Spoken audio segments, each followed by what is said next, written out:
Good morning class. Next है हमारे पास article 7.16 equation of the cone, equation of the tangent plane in case of a cone. ठीक है, equation of tangent plane.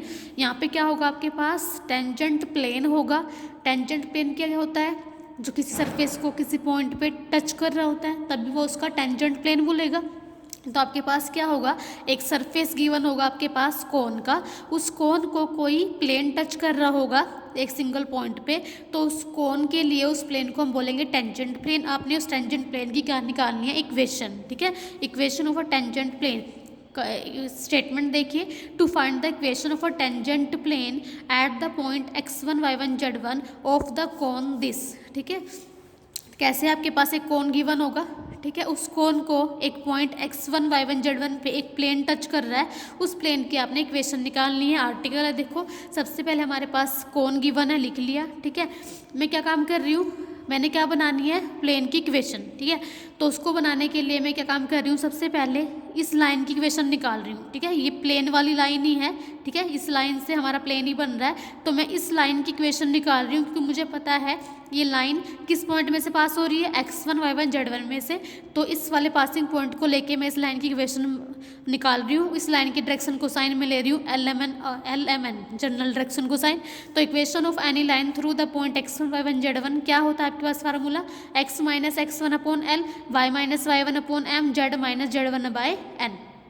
ठीक है, तो हमारे पास एक लाइन की इक्वेशन आ गई इस लाइन की। ठीक है, अगर इस लाइन के ऊपर कोई पॉइंट निकालना हो, ये तो मैंने इस पॉइंट से पास होती हुई लाइन इक्वेशन बना ली। अगर एक लाइन के ऊपर तो इन्फिनिटली मैनी पॉइंट होते हैं। ठीक है, तो अगर आपके कोई और पॉइंट भी निकालना है इस लाइन के ऊपर, तो हम कैसे निकालते हैं, इक्वल टू में r लेके। तो हमारे पास इस लाइन के ऊपर पॉइंट कैसे निकल जाएगा, x की वैल्यू क्या आ जाएगी, LR प्लस x1, y की वैल्यू आ जाएगी MR प्लस y1, ऐसे z की वैल्यू आ जाएगी NR प्लस z1। तो हमारे पास इस लाइन के ऊपर कोई पॉइंट आ गया। ठीक है, लाइन हमने वेरिएबल x y z में ली थी, x1 y1 z1 passing point था, LMN डायरेक्शन कोसाइन था, तो इस लाइन के ऊपर मैंने x y z में दूसरा पॉइंट निकाल दिया। ठीक है, अब हो सकता है कि ये पॉइंट जो हमने निकाला ये इस कोन के ऊपर लाई कर रहा हो। ठीक है, ठीक है, ये तो मैंने अपनी तरफ से तो लिया था ना, ये प्लेन ये प्लेन टच कर रहा है इस पॉइंट पे इस कोन को, तो इस लाइन के ऊपर एक पॉइंट आया, क्या पता वो पॉइंट बिल्कुल इस पॉइंट के बिल्कुल पास ही हो, कहीं भी हो सकता है। ठीक है, तो मैं केस अपने सारे डिस्कस करने हैं, तो मैं केस लेके चल रही हूँ कि क्या पता ये पॉइंट जो इस लाइन के ऊपर है वो कोन के ऊपर भी हो। ठीक है, if this point lies on the cone one, क्योंकि पॉइंट कहीं भी हो सकता है। ठीक है, तो इफ़ दिस पॉइंट, अगर कंडीशन लेके चल रही हूँ, if this point lies on cone one, then ये पॉइंट हमारे पास कोन की इक्वेशन को सेटिस्फाई करेगा। ठीक है, कोन की इक्वेशन को सेटिस्फाई करेगा, कोन की फॉर्म में, कोन की इक्वेशन में x के प्लेस पे y के प्लेस पे z के प्लेस पे आप सारा पुट करा दोगे, x की और x की वैल्यू पुट करा दोगे, y की z की सब जगह। ठीक है, जब इसको सिंप्लीफाई करोगे आपके पास आपने क्या करना होता है, इस कांस्टेंट की वैल्यू निकालनी होती है जो हम खुद अज्यूम करके चलते हैं। ठीक है, तो हमारे पास आर स्क्वायर में इक्वालिटी इक्वेशन आएगी। ठीक है, इसको सिंप्लीफाई करना, आर स्क्वायर में आर स्क्वायर कोफिशिएंट अलग, आर का अलग, विदाउट आर बाय टर्म अलग लिखोगे, हमारे पास आर स्क्वायर में इक्वालिटी इक्वेशन आएगी। क्लियर है? ठीक है, अब हमारे पास हमें पता है कि x1 y1 z1 जो टचिंग पॉइंट है, जहाँ पे प्लेन कोन को टच कर रहा है, ये कोन के ऊपर भी लाई कर रहा है, तो इसका मतलब है कि ये पॉइंट कोन की इक्वेशन को, पॉइंट कोन की इक्वेशन को सेटिस्फाई करेगा। तो x के प्लेस पे x1 y1 z1 ऐसे आ जाएगा इन सबके प्लेस पे। ठीक है, since x1 y1 z1 lies on cone one, तो इक्वेशन को, कोन की इक्वेशन को सेटिस्फाई करेगा। तो आपके पास एक कंडीशन मिल गई। ठीक है, ये सेम कंडीशन यहाँ पे बन गया, देखो इक्वेशन नंबर 3 में x1 का स्क्वायर b y1 का स्क्वायर प्लस c z1 का स्क्वायर, इस सारे की वैल्यू यहाँ से हमारा 0 आ रही है, मैं सारे के प्लेस पे क्या पुट कर दूंगी, अपना 0। तो जो हमारे पास इक्वेशन नंबर 3 है वो किस में रिड्यूस हो जाएगी, ये तो 0 हो गया मेरा। तो इक्वेशन नंबर 3 किस में रिड्यूस हो जाएगी, आर स्क्वायर, ठीक है, ब्रैकेट में ये वाली सारी टर्म प्लस 2r और ब्रैकेट में ये वाली सारी टर्म इक्वल टू 0। ठीक है, ये मैंने नहीं लिखा, आप देख लेना बुक में से ही। अब उसके बाद देखो स्टूडेंट्स, आपके पास r square this 2r this, ठीक है, यहाँ से r कॉमन आ रहा है, तो मैं ऐसे लिख सकती हूँ r कॉमन लेके यहाँ से आर स्क्वायर आ जाएगा, ये ब्रैकेट वाली टर्म प्लस 2r बाहर गया, ब्रैकेट वाली टर्म इक्वल टू 0। तो जब हम कंपेयर कराएंगे आपके पास r की एक वैल्यू क्या आ जाएगी, 0। ठीक है, r हमारा 0 हो जाएगा। ठीक है, r की एक वैल्यू, दो रूट्स आएंगे ना इस इक्वेशन के, ठीक है। तो हमारे पास आएगा 10, 1 root of equation number 3 become 0। ऐसे हमारा 0 हो गया आर की वैल्यू। जो हमारे पास यहाँ से 2 रूट आते हैं आएंगे ना आर के, तो एक रूट हमारा क्या हो गया 0। ठीक है। अब हमें पता है if the line touching the cone, हमें पता है कि ये लाइन तो टच कर रही है, ये टेंजेंट प्लेन तो टच कर रहा है कोन को। टच करने का मतलब होता है किसी एक पॉइंट पे टच करना। ठीक है, ठीक है, किसी एक पॉइंट पे टच करना, चाहे वो पॉइंट ये हो चाहे यहाँ ले लो, पर एक टाइम में तो एक ही पॉइंट होगा। ठीक है।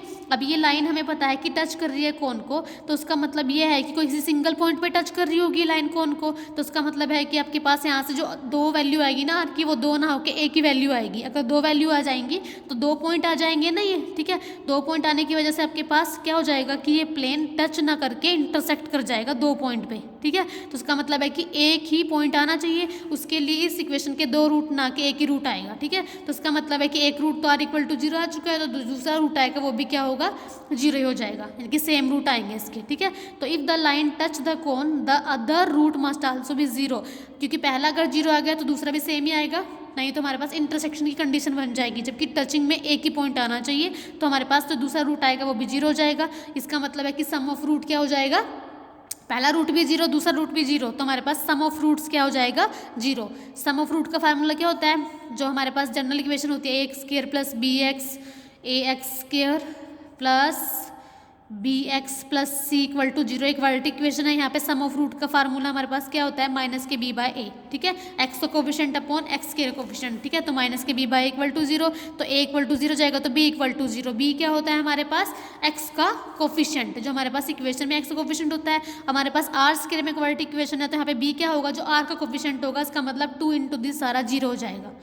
ठीक है, b के 0 होने की वजह से सारा 0 हो जाएगा, 2 साइड में जाके 0 हो जाएगा, तो आपके पास ये इक्वेशन आ जाएगी। ठीक है, अब यहाँ से हमने क्या काम करना है, बस यहाँ से l m n की वैल्यू निकालनी है, यहाँ पुट करनी है। अब इक्वेशन नंबर 2 से आप क्या l की वैल्यू निकाल सकते हो। l की वैल्यू कितनी आ जाएगी, x minus x1 by are.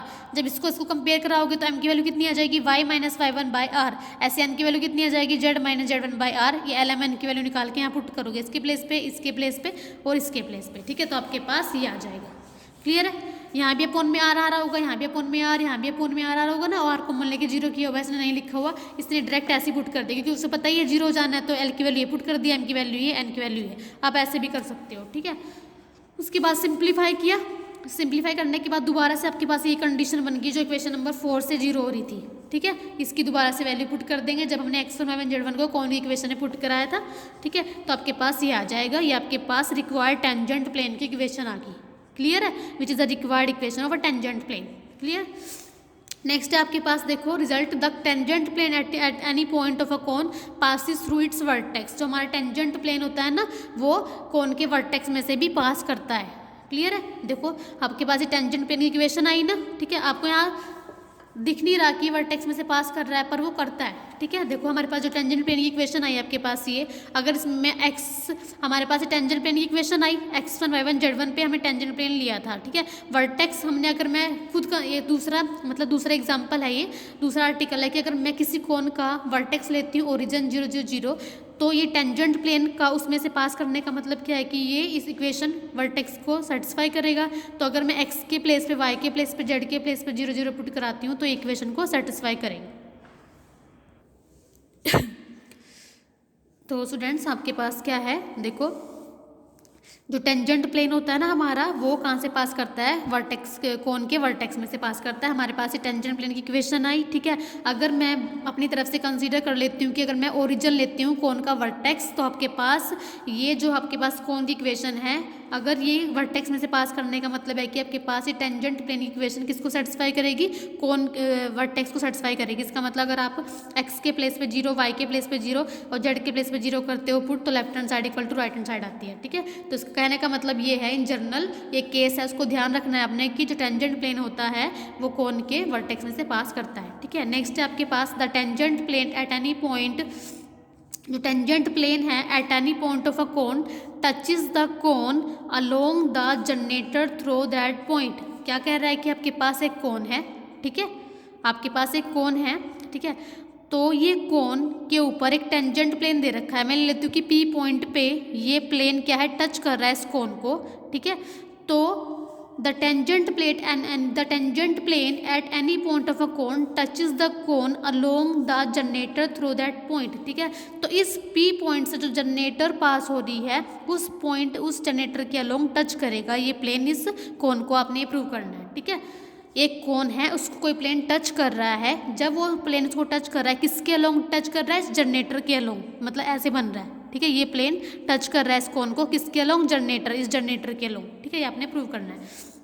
तो let P x one z be any point ले लिया मैंने कोन के ऊपर, ठीक है, जहाँ पे प्लेन टच कर रहा है किसको, किसको, इस कोन को, ठीक है। ये प्लेन टच कर रहा है कोन को, ठीक है। तो टेंजेंट प्लेन की इक्वेशन निकाल ली। पी पॉइंट पे हमें पता है कि अगर कोई पॉइंट x1 y1 z1 हो, आपके पास कोई कौन इस टाइप का गिवन हो, जनरल इक्वेशन नहीं ले रही हूँ मैं, ठीक है। तो आपके पास अगर कोई प्लेन टच कर रहा हो किसी कोन को तो आपके पास ये होती है टेंजेंट प्लेन इक्वेशन, ये मैंने लिख ली, ठीक है। अब मैं क्या काम कर रही हूँ, मुझे दिखाना है कि ये प्लेन टच तो कर रहा है इस कोन को, पर किसके अलोंग टच कर रहा है, इस जनरेटर के अलोंग, ठीक है। तो इक्वेशन ऑफ एनी जनरेटर, मैंने इस जनरेटर लाइन की इक्वेशन निकाल ली। मैंने ओ पॉइंट मैंने क्या लिया कि जो आपके पास जो कोन है उसका वर्टेक्स मैंने ले लिया 0 0 0, ठीक है। पी पॉइंट की कोऑर्डिनेट मैंने लिए मैं x1 y1 और z1, ठीक है। तो OP एक लाइन है, जनरेटर लाइन है ना, जो उसकी मैं इक्वेशन निकाल सकती हूँ बाय 2 पॉइंट फॉर्मूले से। क्या होता है, x minus x1 upon x2 minus x1, y minus y1 upon y2 minus y1, z minus z1 upon z2 minus z1, ठीक है। तो मैंने क्या काम किया, जनरेटर OP लाइन की इक्वेशन निकाल ली, ठीक है। जो हमारे पास x बाई x1 आ गई, y बाई y1 आ गई, z बाई z1 आ गई। तो अगर इस लाइन के ऊपर, इस जनरेटर लाइन के ऊपर कोई पॉइंट निकालना हो तो इक्वल टू आर करके आ जाएगा, तो x y z की वैल्यू आ जाएगी x1 y1 z1, ठीक है। अब आपके पास इस जनरेटर के ऊपर जो पॉइंट आया, मान लो क्या पॉइंट आया, तो वो कौन के ऊपर भी तो लाई कर रहा है, ठीक है। एनी पॉइंट क्या ऑन दिस जनरेटर दिस, तो ये आपके पास जो क्यू पॉइंट है ये क्या आपका कोन के ऊपर भी लाई कर रहा है और टेंजेंट प्लेन के ऊपर भी लाई कर रहा है, ठीक है।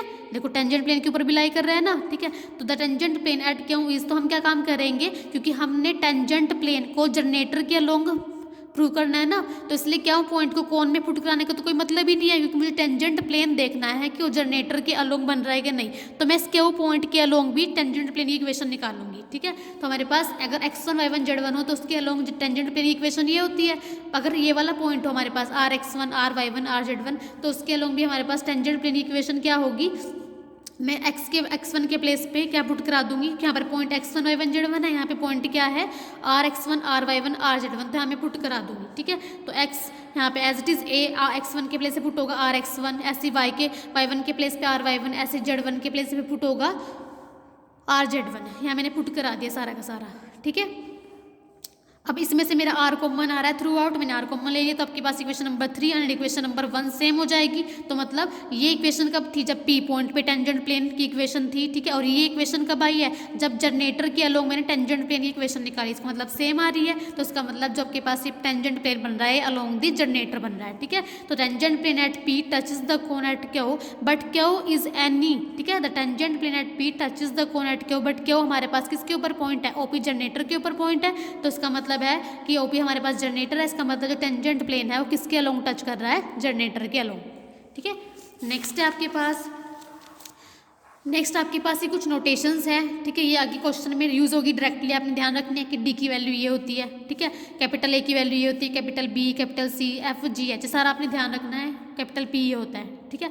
आगे डायरेक्टली यूज होंगी ये सारी वैल्यूज, ठीक है। नेक्स्ट है आपके पास condition of tangency of a plane and a cone, ठीक है। जब किसी कोन को कोई प्लेन टच करेगा तो जो कंडीशन आएगी वो क्या आएगी, वो हम देख रहे हैं यहाँ पे, ठीक है। इसमें तो आपने टेंजेंट प्लेन की इक्वेशन निकाली थी इस आर्टिकल में, तो अब यह है कि अगर कोई प्लेन किसी कोन को टच कर रहा है तो तब जो कंडीशन आती है वो बताओ, ठीक है। तो आपके पास डायरेक्टली आप देख लीजिए ये कंडीशन आती है al² plus bm² plus cn² 2fmn 2gnl 2hlm = 0। तो ये आपके पास क्या होती है कंडीशन, वेयर यहाँ पे capital A, capital B, capital C, capital F, capital G, capital H क्या होता है, ये capital A, capital B, capital C, capital F, capital G, H ये होता है। ये सब किससे बनते हैं, general equation of a cone. General equation cone में ax², by², cz², 2f सब कुछ आ रहा होता है ना, इन्हीं से ही आपके पास यहाँ पे a ये है, b ये है, c ये है, इन्हीं का यूज़ करके bc माइनस f², b ये y के कोफिशिएंट, c z के कोफिशिएंट, f क्या होगा y z का कोफिशिएंट, ठीक है। यहाँ से a b c आपके पास यहाँ से आएंगे, ठीक है। तो आपके पास ये हो जाएगा, ठीक है। एल एम एन, यहाँ पे एल एम एन यूज हो रहा है, वो क्या हो गया आपके पास जो प्लेन होगा उसमें उसके जो डिसीज होंगी। क्लियर है? तो आपके पास कंडीशन है कि जब कोई प्लेन किसी कोन को टच कर रहा है तो आपके पास ये कंडीशन है। इसमें ए बी सी जो नोटेशन यूज हो रही है आप यहाँ से देखोगे, एल एम एन हमारे पास डायरेक्शन कोसाइन है किसके, प्लेन के। नेक्स्ट है आपके पास रेसिप्रोकल कोन क्या होता है, the locus of a normal through the vertex of a cone. ठीक है, रेसिप्रोकल इसके नेम से ही पता लग रहा है कैसे बन रहा होगा। मान लीजिए आपके पास ये कोन है, ठीक है, ये कोन का वर्टेक्स है, इस कोन के वर्टेक्स से मैंने एक नॉर्मल ड्रॉ किया। ठीक है, ये वर्टेक्स है कोन का, इसके ऊपर मैंने एक नॉर्मल ड्रॉ किया। The locus of a normal through the vertex of a cone, एक कोन है उसके वर्टेक्स से मैंने एक नॉर्मल लिया। ठीक है, तो इसके जो लोकेशन है, ये जो पाथ ट्रेस करेगा, ठीक है, वो क्या बनाएगा। अच्छा, ये जो मैंने क्या है, जो मैंने ये आपके पास नॉर्मल लिया है ना, ये यहाँ पे एक प्लेन है उसके ऊपर लिया है।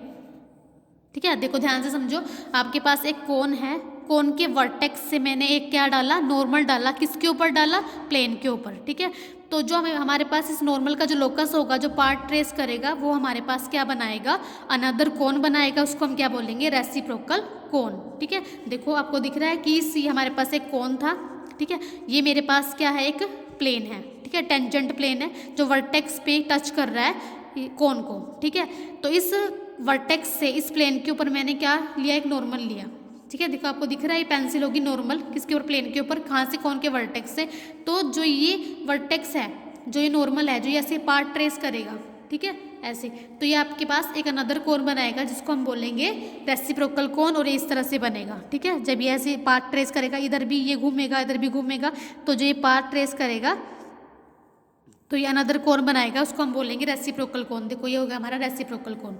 अब पढ़ो definition, the locus of a normal through the vertex of a cone to the tangent plane, the locus of a normal through the vertex to the tangent plane is another cone called the reciprocal cone. ठीक है, एक कोन होगा, उसके vertex से मैं एक plane के ऊपर एक नॉर्मल डालूंगी, इसका जो लोकस होगा, उसका जो पाथ होगा, वो अनदर कोन बनाएगा, उसको हम बोलेंगे रेसिप्रोकल कोन। ठीक है, नेक्स्ट है आपके पास equation of a reciprocal cone. Reciprocal cone की इक्वेशन क्या होती है आपके पास, to find the equation of a cone reciprocal to this cone. ठीक है, आपने इक्वेशन फाइंड आउट करनी है रेसिप्रोकल कोन की, जो इस कोन के क्या है, रेसिप्रोकल है। ये हमारे पास कोन गिवन है, इसकी जनरल इक्वेशन गिवन है कोन की, तो इस कोन के ऊपर कोई रेसिप्रोकल कोन है, उसकी आपने इक्वेशन निकालनी है।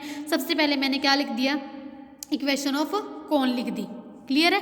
ठीक है, अब हमारे पास इस, क्योंकि मुझे पता है कि रेसिप्रोकल कोन टेंजेंट प्लेन पे के ऊपर जो नॉर्मल डालती है उससे बनता है, तो मैंने एक क्या ले लिया, ये टेंजेंट प्लेन ले लिया। ठीक है, equation of any tangent plane two one, इस वन के ऊपर एक टेंजेंट प्लेन इस वर्टेक्स पे टच कर रहा है, ये प्लेन इस कोन को, ठीक है, इस पॉइंट पे टच कर रहा है ये प्लेन। ठीक है, तो ये हुआ इस कोन का टेंजेंट प्लेन। इस इक्वेशन में ले ली LX My NZ equal to 0। ठीक है,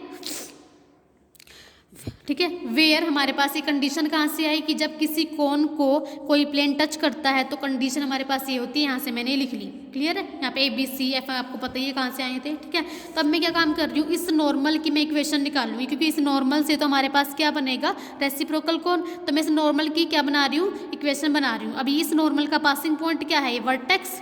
ठीक है, जो वर्टेक्स होगा, ठीक है, मैं वर्टेक्स क्या ले लूँगी आपके पास 0 0 0। ठीक है, इस कोन का वर्टेक्स मैं ले रही हूँ 0 0 0। ठीक है, अच्छा, इस कोन की इस लाइन की इक्वेशन बनाने के लिए एक पासिंग पॉइंट हो गया 0 0 0, और इस लाइन के डायरेक्शन कोसाइन क्या हो जाएगी, क्योंकि ये लाइन किसके ऊपर नॉर्मल है, प्लेन के ऊपर नॉर्मल है, तो जो प्लेन के डिसीज होंगे वही क्या हो जाएंगे, प्रोपोर्शनल हो जाएंगे इस लाइन के, मतलब इस लाइन के भी वही डायरेक्शन कोसाइन बन जाएंगे। ठीक है, अब देखो आपके पास डायरेक्शन कोसाइन ऑफ नॉर्मल, ठीक है, to the tangent plane to are proportional to, तो जो प्लेन के आपके पास डायरेक्शन कोसाइन है वही आपके पास नॉर्मल के डायरेक्शन कोसाइन हो जाएंगे। तो दस the equation of a normal जो कहाँ से पास हो रही है, वर्टेक्स ऑफ अ कोन। ठीक है, और डिसीज के LMN, तो हमारे पास क्या हो जाएगी, x - 0 upon L, y - 0 by n, z - 0 by n। तो आपके पास x by L equal to y by m equal to z by n किसी इक्वेशन आ जाएगी नॉर्मल की। ठीक है, अब आपके पास इक्वेशन आ गई नॉर्मल की। अब आपने क्या काम करना है, LMN को, ठीक है, क्या करना है, एलिमिनेट करना है। ठीक है, इसका यूज़ करके और इस इक्वेशन का यूज़ करके जो हमारे पास टेंजेंसी कंडीशन थी ना, यहाँ से LMN को एलिमिनेट करना है। ठीक है, अब यहाँ पे LMN की वैल्यू आप निकालोगे और यहाँ से निकालोगे, वहाँ पुट करोगे। L की वैल्यू कितनी हो जाएगी, x y, m की वैल्यू n, m की वैल्यू y और n की वैल्यू z हो जाएगी, वहाँ पुट कर दोगे तो आपके पास ये रिक्वायर्ड इक्वेशन आ जाएगी रेसिप्रोकल कोन की। चाहे इक्वल टू r लेके लिख लो कि आपके पास l की वैल्यू कितनी आ जाएगी, जब इसको इससे कंपेयर कराओगे तो l की वैल्यू कितनी आ जाएगी बेटा x/r, ठीक है। जब इसको इससे कंपेयर कराओगे तो m की वैल्यू कितनी आ जाएगी आपके पास y/r, ठीक है। ऐसे ही z की वैल्यू कितनी है, n की वैल्यू कितनी आ जाएगी z/r। तो सारी की सारी वैल्यू जब l की वैल्यू ये आ जाएगी, m की वैल्यू n की वैल्यू आ जाएगी, आप यहाँ पुट कराओगे इस वाले इक्वेशन में, ठीक है। तो कितना आएगा x² y² r² z, यहाँ z² r², ऐसे यहाँ पे r² अपोन में आएगा, वो इक्वल टू में जाके एलसीएम लेके 0 बन जाएगा। तो आपके पास इक्वेशन आ जाएगी ax² + by² cz² 2f(y)z this, ठीक है। तो ये आपके पास किसकी इक्वेशन होगी, रेसिप्रोकल कोन की। क्लियर है। नेक्स्ट है आपके पास example number 2, find the condition that the plane this touch the cone this. आपने कंडीशन फाइंड आउट करनी है, ठीक है, मतलब इस तरह का कुछ, ठीक है। अब जैसे मैं क्वेश्चन करा रही हूँ ना, सेम वैसी ये आर्टिकल है, इसको आप अपने आप रीड करना, ठीक है। तो कैसे ये मतलब ये कंडीशन कैसे बनी थी, देखो कैसे बनी है, ठीक है। तो सबसे पहले the given equation of cone लिख ली मैंने, ठीक है, and given equation of plane लिख ली, ठीक है। अब मुझे पता है कि ये प्लेन इस कोन को टच कर रहा है, ठीक है। तो let the plane 2 touch the cone 1, मैंने ले लिया कि ये प्लेन इस कोन को किस पॉइंट पे टच कर रहा है, x1 y1 और z1 पे टच कर रहा है। जब टच कर रहा है किसी पॉइंट पे टच कर रहा होगा, तो मैंने इस पॉइंट के अलोंग टेंजेंट प्लेन की इक्वेशन निकाल दी इस सरफेस पे, ठीक है। मैंने क्या काम कर दिया कि मुझे पता है कि ये प्लेन टच कर रहा है इस कोन को इस पॉइंट पे, तो हम टेंजेंट प्लेन इक्वेशन बना सकते हैं ना, जैसे आपने 6th चैप्टर में भी पढ़ी थी।